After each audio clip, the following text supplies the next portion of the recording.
আপনারা জানেন ভিকটিমকে গুলি করা এজার নামে পলাতক আসামি ফয়সাল করিম মাসুদ ওরফে রাহুল ওরফে দাউদ নিষিদ্ধ ঘোষিত ছাত্রলীগের রাজনীতির সাথে জড়িত ছিলেন।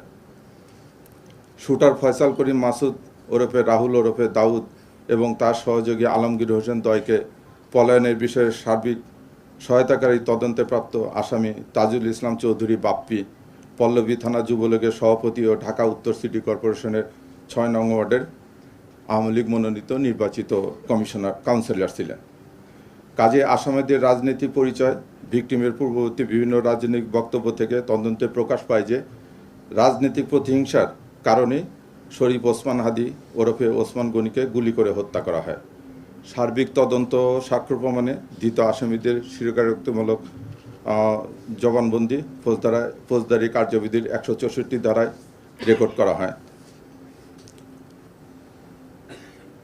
বিভিন্ন স্থান থেকে প্রাপ্ত সিসিটিভি ফুটেজ পর্যালোচনা করা হয়। অস্ত্রগুলির ফরেনসিক পরীক্ষার মতামত, মোবাইল ডিভাইস ও অন্যান্য ইলেকট্রনিক ডিভাইসের ফরেনসিক পরীক্ষার রিপোর্ট অনুসারে আসামিদের সম্পৃক্ততা তদন্তগুলো প্রমাণিত হয়। এজাহার নামীয় পলাতক আসামি ফয়সাল করিম মাসুদ ওরফে রাহুল ওরফে দাউদ এবং তদন্তে প্রাপ্ত আলমগীর, তাজুল ইসলাম চৌধুরী বাপ্পি, ফিলিপস খান, মুক্তি মাহমুদ সহ মোট ১৭ জনের বিরুদ্ধে পেনাল কোডের ১২০-এর বি, ৩০২, ২০১, ১০৯ এবং ৩৪ ধারায় অপরাধ প্রাথমিকভাবে প্রমাণিত হয়ে উল্লেখিত আসামিদের বিরুদ্ধে বর্ণিত ধারায় অভিযোগপত্র আজকে দাখিল করা হয়েছে।